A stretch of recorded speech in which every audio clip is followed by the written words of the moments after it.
मैं महंत सुभाष गोस्वामी, दिल्ली से, संरक्षक हिंदू सेना। कई वीडियो ब्रह्मलाल मंदिर बटेश्वर से संबंधित मैं डाल चुका हूँ। इस वीडियो में मैं बताना चाहता हूँ, असल में ब्रह्मलाल मंदिर का जो भी चढ़ावा है और जो भी पैसा है, ये यहाँ के जो 64 हिस्सेदार हैं उनका पैसा है। उनमें एक हिस्सा हमारा भी है और इसकी व्यवस्था एसडीएम सरकार ने कर रखी। उत्तर प्रदेश सरकार ने एसडीएम को लगा दिया था कि वो मंदिर का पैसा इकट्ठा करके बांटेगा और मंदिर की देखरेख भी करेगा। लेकिन अतीत में एसडीएम ने हम लोगों का जो मंदिर का पैसा है वितरण बंद कर दिया था। तो ये प्रबंध समिति के लोगों ने एसडीएम पे गबन के आरोप लगाए कि भाई आप ये पैसा हमारा बांट क्यों नहीं रहे हैं, जबकि कोर्ट के आर्डर हैं और हमको दशकों से मिलता रहा है। तो जो एसडीएम हैं उसको जब पता लगा कि भाई हम उस पर गबन का केस करने वाले हैं, तो जो उस समय राजा अर्धमन और ट्रस्ट के जो लोग थे ये बीच में आ गए और इनकी ये उसकी एसडीएम की ढाल बन गए।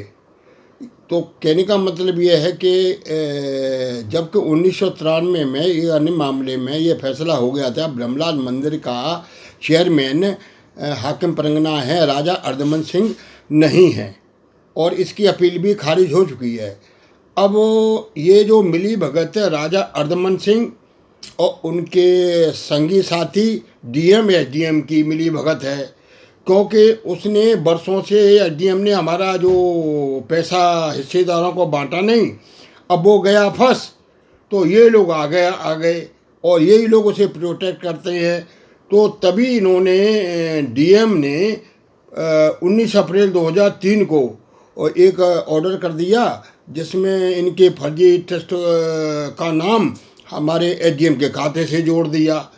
तो यानी अब हम इसको खुले शब्दों में ये कह सकते हैं, ब्रह्मलाल मंदिर के करोड़ों रुपए का जो गबन है राजा अर्धमन सिंह, उनके संगी साथी डीएम एसडीएम यानी शासन प्रशासन की मिली भगत से हो रहा है, क्योंकि पैसा हमारा हमको मिल नहीं रहा है और वो मनमाने ढंग से इस पैसे को 87-88 से अपने कब्जे में लिए हुए हैं और खर्चा करे चले जा रहे हैं।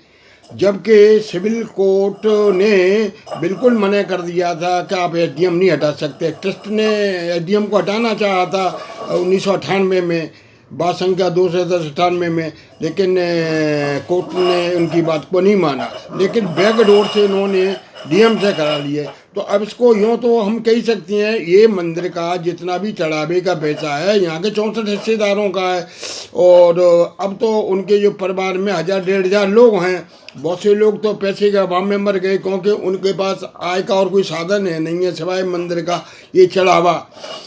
तो ये लोग दबंग हैं। अब इसमें शासन प्रशासन मिल गया है, अब हमारे पास कोर्ट कचहरी के आर्डर है, उसके बाद भी ये हाल है। जब कोर्ट कचहरी हमारी हिफाजत नहीं कर सकती तो मैं तो कहूँगा मोदी जी से और योगी जी से इन कोर्ट कचहरी में ताला लगा दिया जाए। जज भी कह चुके हैं कि इनमें ताला लगा दिया जाए जब किसी काम के नहीं है। और मिश्रा जी हाई कोर्ट के जो जज थे उन्होंने भी कहा कि हमारे आदेशों का पालन नहीं हो रहा। तो अगर मेरी बात गलत है तो मेरे खिलाफ एक्शन लो। मैं तो आपको बात संख्या भी बताता हूँ, 307/1984 इसको ये राजा अर्धमन हारे हैं, तो फिर इसकी अपील भी खारिज हो गई। अब सवाल यह है कि एसडीएम क्यों नहीं काम करना चाहता, वो गबन के मामले में फंसा हुआ है कि उसे पैसे का हिसाब देना पड़ेगा, इसीलिए ये आ गए हैं उसकी ढाल बन करके। तो आप बताइए कि हमारा पैसा हमको या तो या राजा अर्धमन खा गए या खा रहे हैं या एसडीएम खा गया, डीएम खा गया। डीएम को क्या हक था सिविल कोर्ट के विरोध में वो 19 अप्रैल 2003 का आदेश करे। कोर्ट बड़ी होती है, हाई कोर्ट बड़ी होती है, सुप्रीम कोर्ट बड़ी होती है कि डीएम बड़ा होता है? सवाल यह है। और डीएम ये खुद मान रहा है कि हमसे गलती हो गई। गलती हो गई इस बात का उसने कोर्ट में एफिडेविट भी दिया, कोर्ट भी जानती है। अब समझ में नहीं आता कोर्ट फिर इसका निस्तारण क्यों नहीं करती जल्दी से, जबकि उन्होंने ट्रस्ट की, डीएम की, एडीएम की सारी एप्लीकेशन खारिज करके बैठे हुए हैं। अब लटकाते रहो ऐसे, कब तक हम लटके रहेंगे? कल को हम इसमें जीत भी जाएंगे तो फिर ये किसी तहसीलदार से, डीएम से फिर लिखा लेगा 2 लाइनें, उसके आधार पर ये पड़ा रहेगा। यानी हम कोर्ट के आदेश के मुताबिक मंदिर में नहीं बैठ सकते, और अगला आदमी एक डीएम 2 लाइनें लिख के दे दे, उसके आधार पर बैठ सकता है। तो फिर सुप्रीम कोर्ट, हाई कोर्ट और लोअर कोर्ट की जरूरत क्या है? उनको सबको बंद कर दिया जाए और एसडीएम डीएम को ही सर्वा बना दिया जाए, जो मर्जी करे।